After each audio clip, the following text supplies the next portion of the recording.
Hello students, today we will discuss our next topic of Unit 1st Teaching Aptitude in UGC NET paper 1st. So today we will discuss about teaching support system. What is teaching support system? Teaching support system आपका ये होता है कि जब classroom में teacher पढ़ा रहा होता है वो उसकी टीचिंग ऐसी होनी चाहिए जो सपोर्ट करे, यानी कि उसकी जो कैपेसिटी है उसमें इंक्रीमेंट हो, कैपेसिटी बढ़े किसकी, टीचर की, और टीचर की स्किल्स बढ़ें ताकि ऑटोमेटिकली जो स्टूडेंट का अचीवमेंट है, छात्रों की जो भी आपकी उपलब्धि है उसमें वृद्धि हो। तो बेसिकली जो यूजीसी नेट में सिलेबस के अकॉर्डिंगली डाला गया है वो 3 तरीके की टीचिंग सपोर्ट सिस्टम को शामिल किया गया है। उसमें पहला है हमारा ट्रेडिशनल, दूसरा है मॉडर्न और तीसरा है आपका आईसीटी बेस्ड। जब हम ट्रेडिशनल टीचिंग सपोर्ट सिस्टम की बात करते हैं, ट्रेडिशन होता है परंपरावादी, यानी कि जो कभी से ही चला आ रहा है, जब से एजुकेशन स्टार्ट हुई है, चाहे वो हम वैदिक युग की बात करें या उससे पहले की भी बात करें, तो वहाँ पे जो शिक्षा दी जाती थी, जो गुरु होते थे या शिक्षक होते थे, वो योग्य और अनुभवी छात्रों का चुनाव कर लेते थे और उन्हें अपने पास गुरुकुल और आश्रमों में बुला लेते थे। उस टाइम क्या होता था, जो गुरु का और शिष्य का जो भी संबंध था वो बड़ा ही एक अटैचमेंट बड़ी ही होती थी, यानी कि आत्मीय संबंध होता था उनका। जो शिष्य होते थे वो भी अपने गुरु का आदर करते थे और उनका सम्मान करते थे। उसके अलावा जैसे जैसे टाइम जाता गया तो जो हमारे स्कूल्स हैं वहाँ पर भी फॉर्मली एजुकेशन जो है वो प्रोवाइड की जाने लगी। उसके बाद जो भी टीचर को ज्ञान होता है, जो भी नॉलेज होती है, जिन भी कॉन्सेप्चुअल नॉलेज होती है, वो क्या करता है, उसी को ही जनरेशन टू जनरेशन, यानी कि एक पीढ़ी से दूसरी पीढ़ी में ट्रांसफ़र करता है, यानी कि छात्रों में डालता है। जैसे आज एज अ टीचर हम आप लोगों में इम्पार्ट कर रहे हैं ज्ञान को, नॉलेज को, आगे चलकर आप टीचर बन जाओगे तो आप उससे नेक्स्ट जनरेशन में यही स्किल्स, यही नॉलेज आप उनमें डालोगे। तो आगे क्या होता था, ये जो हमारा ट्रेडिशनल सिस्टम है परंपरावादी, इसको कन्वेंशनल भी बोलते हैं। कन्वेंशन जो रूढ़िवादी होते हैं, मतलब कि पुराने विचारों के। तो यहाँ पे बेसिकली क्या होता था, फैक्ट्स का यूज़ करता था टीचर, यानी कि तथ्यों को बताता था, कॉन्सेप्ट, अवधारणाओं का यूज़ करता था। चाक एंड टाक, यानी कि या तो ब्लैक बोर्ड का यूज़ करके आपको बताता था लिख के, या फिर टॉक आपको सुनाता था। क्या सुनाता था कि जो भी हमारा उस टाइम का जो भी कल्चर था, जो भी हमारी संस्कृति थी, जो भी लोक संगीत था, जो भी लोक नृत्य था, जो भी लोक साहित्य था, उसके ही माध्यम से आप लोगों को वो ज्ञान जो है वो प्रोवाइड करवाता था। और इसके साथ साथ उसका जो बेसिकली जो भी वो उसकी जो ज्ञान जो था, स्किल्स जो थी, नॉलेज जो थी, वो क्या था, वो अपना आपको टीचर सेंटर्ड जो ये अप्रोच है उसका यूज़ करता था। टीचर सेंटर्ड क्या होता है कि भाई यहाँ पे शिक्षक पर ही आधारित अप्रोच का यूज़ किया जाता है। आपको क्या करेगा टीचर, आपको सुनाएगा या आपको लिख के बताएगा और आपको समझाएगा और आपको करके दिखाएगा, और एज अ स्टूडेंट आप क्या करोगे, आप सिर्फ और सिर्फ पैसिवली लिसनर का काम करोगे, यानी कि चुपचाप आपको सुनते जाना है उसकी बातों को। तो यहाँ पे क्या था, जो स्टूडेंट था वो पैसिव लिसनर होता था और जो आपका शिक्षक था वही यहाँ पे उसी का अथॉरिटेटिव नेचर होता था, यानी कि उसी का अधिकार होता था पूरी कक्षा पर। तो वो किसकी नॉलेज आपको देता था, चाहे वो रिलीजन, धर्म की बात करे, कस्टम्स, रीति रिवाज की बात करे, या फिर आपकी वैल्यूज़, मूल्यों की बात करे, या स्पिरिचुअल, आध्यात्मिकता, या ये जो सारी शिक्षाएं होती थी ये आपका एक शिक्षक ही बच्चों में डालता था या आपको प्रदान करता था। फिर है टीचर एप्रोप्रिएट टूल्स का यूज़ करके अपनी स्किल्स और कैपेसिटी को इम्प्रूव करता था ताकि ऑटोमेटिकली बच्चों का जो विकास है या बच्चे अपनी प्रगति कर पाएँ, बच्चे अपनी उपलब्धियों को हासिल कर पाएँ। उसके बाद है जो बेसिकली यहाँ पे टीचर यूज़ करता था वो होता था आपका मेमोराइजेशन, यानी कि रट्टा प्रवृत्ति, क्रैम करवाता था। जो भी फैक्ट्स आपको बताता था वो बेसिकली आपको मेमोराइज याद करना होता था आपको।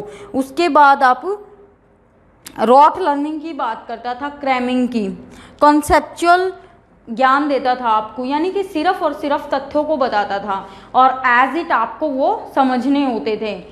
उसके बाद है जो धीरे धीरे क्या होता गया, अब जैसे जैसे ट्रेंड चेंज होता जाता है तो कोई भी चीज़ है वो बेसिकली आपकी थोड़ा थोड़ा चेंज होती जाती है। तो धीरे धीरे जो है वो डेमोक्रेटिक एज की शुरुआत होने लगी, लोग प्रजातांत्रिक जो है वो युग में विश्वास करने लगे। उसके साथ साथ जो है क्लासरूम का भी एनवायरनमेंट जो है वो आर्टिफिशियल होने लग गया कि भाई मतलब लोग छात्रों को लगने लग गया कि भाई वो वाली बात नहीं है, ना तो पैसिव लिसनिंग यानी कि सिर्फ उनकी कोई बात ही नहीं सुनी जाती, बस वो सुनते रहते हैं चाहे उनको समझ में आ रहा हो या नहीं आ रहा हो।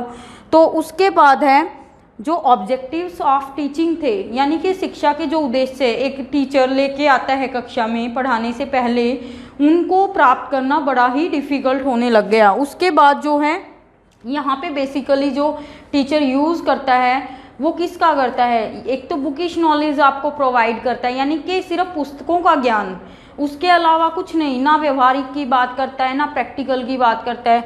उसके अलावा टेक्स्ट बुक्स का जो बेसिकली आपके सिलेबस से रिलेटेड हैं या रेफर्ड या करिकुलम, यानी कि आपके पाठ्यक्रम में जो चीज़ें शामिल हैं।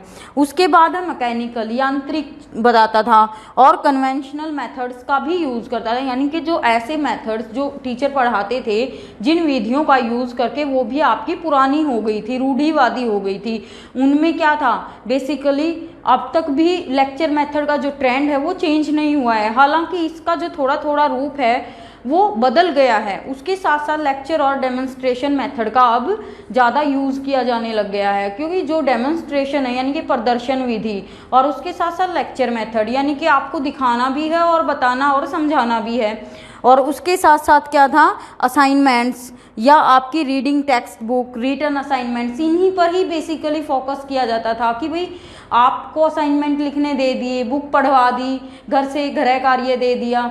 उसके बाद है ड्रामेटाइजेशन, यानी कि ड्रामा करवा लिया, रोल प्लेइंग या रोल प्ले हो गया, ट्यूटोरियल्स आपको कोई भी लेक्चर प्रोवाइड कर दिए किसी भी टॉपिक से रिलेटेड, प्रोजेक्ट हो गया, टीम टीचिंग हो गया, केस स्टडी हो गया। फिर है आपका कौन कौन से टीचिंग एड यूज़ करता था पढ़ाने के लिए। जो पुराने ज़माने की अगर बात करें या पुराने टाइम की, तो यहाँ बेसिकली 20वीं शताब्दी से पहले की बात हो रही है, तो वहाँ पे टीचर किन टीचिंग एड्स का यूज़ ज़्यादातर करता था, चाहे वो आपका मानचित्र हो, पिक्चर हो या एटलस हो, ग्लोब हो या चाक हो या ब्लैक बोर्ड हो या उसके साथ साथ आपका फ्लैश कार्ड्स हो, ग्राफ हो या मैगजीन्स हो, ये सारे टीचिंग एड जो हैं वो उसमें जो है आपका ट्रेडिशनल टीचिंग सपोर्ट सिस्टम में एक टीचर के द्वारा ये बेसिकली यूज़ किए जाते थे। तो धीरे धीरे जो है वो ट्रेंड चेंज होने लग गया। अब जो है ब्रिटिश युग आने लग गया कि भाई जो अंग्रेजी सरकार थी वो उस टाइम उन्होंने मॉडर्न एजुकेशन को जन्म दिया, यानी कि तब से मॉडर्न एजुकेशन का जो धीरे धीरे वो है वो विकास होने लग गया। और अब इसमें किस पर फोकस किया जाता था, एक तो प्रोग्रेसिव एजुकेशन पर, यानी कि शिक्षा में उत्तरोत्तर विकास होना चाहिए, बच्चे के ऑलराउंड डेवलपमेंट पर यानी कि सर्वांगीण विकास पर ध्यान देना चाहिए। दूसरा है यहाँ पे बात करते हैं साइकोलॉजिकल बेस्ड टीचिंग, यानी कि बच्चा जो है आपकी क्लासरूम में आपकी कक्षा में उसको साइकोलॉजिकली टीचर को समझना है, यानी कि उसका हर एस्पेक्ट, चाहे वो आपका डेवलपमेंट से रिलेटेड हो, पर्सनैलिटी से रिलेटेड हो, उसके इंटेलिजेंस से, उसके एप्टीट्यूड से, उसके इंटरेस्ट से, तो ये ऑल जो हैं एस्पेक्ट हैं वो एक टीचर को साइकोलॉजिकली उसकी लर्निंग किस तरीके की है, वो किस कैटेगरी में लाई करता है बच्चा, तो ये सारे समझने बहुत ही ज़रूरी हैं। दूसरा है एजुकेशन, जो हमारे उस टाइम के जो एजुकेशनिस्ट थे, शिक्षा शास्त्री, चाहे वो हर्बर्ट हो, फ्रॉबेल हो, मॉन्टेसरी हो या पाकहर्स्ट हो या नन हो, उन सब ने किस पर जोर दिया, उन्होंने कहा कि बच्चा जो है एजुकेशन जो है किसके लिए है, एक बच्चे के लिए। शिक्षा जो है वो एक बच्चे के लिए है, ना कि बच्चा शिक्षा के लिए है। उन्होंने स्टूडेंट सेंटर्ड मेथड पर ज़्यादा जोर दिया कि बच्चे ना केवल जो पैसिव लिसनर जो है वो बनेंगे, बल्कि इनका भी टीचर के साथ साथ एक्टिव पार्टिसिपेशन या इन्वॉल्वमेंट होगा। ये भी क्वेश्चनिंग कर पाएंगे, ये भी अपनी क्यूरीज को सेटिस्फाई जो है वो कर पाएंगे। इसके बाद जो है वो मॉडर्न जो टीचिंग सपोर्ट सिस्टम है, यहाँ पे बच्चे का ऑल राउंड डेवलपमेंट यानी कि सर्वांगीण विकास पर ध्यान दिया जाता है। टीचर न केवल उसका कॉग्निटिव, इमोशनल, सोशल या आपका स्पिरिचुअल, ये सारे कल्चरल, ये सारे के सारे जो डेवलपमेंट हैं, जो भी विकास हैं, उन सब पर टीचर जो है वो ध्यान देगा। स्टूडेंट सेंटर्ड है, जैसा कि पहले ही बता दिया है आपको। उसके बाद है यहाँ पे बच्चों को प्रैक्टिकल नॉलेज दी जाती है, यानी कि व्यवहारिक ज्ञान ज़्यादा दिया जाता है। दूसरा जो है आपकी लर्निंग जो होती है वो एक्टिविटी बेस्ड होती है, यहाँ पे बच्चा खुद ही करके सीखेगा। तो और आपका जो आपकी एजुकेशन ऐसी होनी चाहिए जो बच्चों में डेमोक्रेटिक सिस्टम यानी कि प्रजातांत्रिक शासन के बारे में उनको अवेयरनेस हो, अपने राइट्स के बारे में अवेयरनेस हो, और अपनी ड्यूटीज़ को समझें, अपने कल्चर्स के बारे में और नॉलेज का उनको हर तरीके से वो जो है कवर कर पाएँ। फिर यहाँ पे टीचर जो टीचिंग मेथड्स यूज़ करता था उनमें कौन कौन से होते थे, उनमें मॉडर्न आपके प्रोजेक्ट आ गए, आपके ग्रुप एक्टिविटीज़ आ गई, उसके बाद ग्रुप डिस्कशन आ गए, इंटरेक्टिव वीडियोज़ आ गई, फिर आपकी videos, open learning, computer assisted learning, या फिर आपकी सिमुलेशंस, जो मैंने पहले भी बताया था कि यहाँ पे आर्टिफिशियल सिचुएशन ही ऐसी बना दी जाती है आपको ट्रेंड करने के लिए जो सिमिलर जैसी आपको लगती है। फिर है आपका असिस्टेड जो लर्निंग है, यानी कि इसमें जो इंस्ट्रक्टर है, जो टीचर है, आपकी हेल्प करेगा सीखने में। फिर है पैनल डिस्कशन है, जैसे कि हम पहले ही इनको लास्ट वीडियो में जो है वो डिस्कस कर चुके हैं। फिर प्रोग्राम्ड इंस्ट्रक्शन है। उसके बाद जो टीचिंग एड्स यूज़ करता था मॉडर्न टाइम में टीचर, वो कौन कौन से थे, उसमें आपके ऑडियो और वीडियो सारे के सारे होते थे। ऑडियो हम जो पहले ही यानी कि जो विजुअल और आपका ऑडियो, यानी कि आप देख भी सको और उनको सुन भी सको। सुनने में क्या आते थे आपके, रेडियो थे, टीवी थे, ग्रामोफोन थे, टेप रिकॉर्डर थे, लैपटॉप था, chart, graph, time drawings, films, multimedia का use, video, cinema, display boards, real objects का यूज़ करके टीचर बच्चों को एजुकेशन प्रोवाइड करता था। इसके साथ साथ डायलॉग्स का भी बेसिकली जो है वो मॉडर्न टीचिंग सपोर्ट सिस्टम में बच्चों को सिखाने के लिए या कुछ समझाने के लिए इनका जो है वो यूज़ करता है। नेक्स्ट है हमारा ICT based teaching support system. ICT क्या होता है, इंफॉर्मेशन कम्युनिकेशन एंड टेक्नोलॉजी, यानी कि यहाँ पे जो शिक्षा आपको दी जाती है वो आपकी सूचना संप्रेषक और तकनीक के माध्यम से जो है वो दी जाती है। तो इसमें जो भी है टीचर जो भी समझाना चाह रहा है बच्चों को, चाहे वो इन्फॉर्मेशन हो, कोई भी तथ्य हो, कोई भी बात बताना चाह रहा है, तो वो अब वो क्या चाहता है, वो चाहता है कि ना बच्चों तक वो एक्यूरेटली, मैं जो बात बताना चाह रहा हूँ वो एक्यूरेटली जाए और कम टाइम में जाए, यानी कि उसकी स्पीड ज़्यादा हो। तो यहाँ पे बेसिकली आपका जो है वेब या कंप्यूटर का ज़्यादा यूज़ किया जाता है। तो ये जो है हमारा, ये अभी की एजुकेशन में जिन जिन ट्रेंड्स का यूज़ किया जा रहा है वो सारा का सारा आपका आईसीटी बेस्ड है।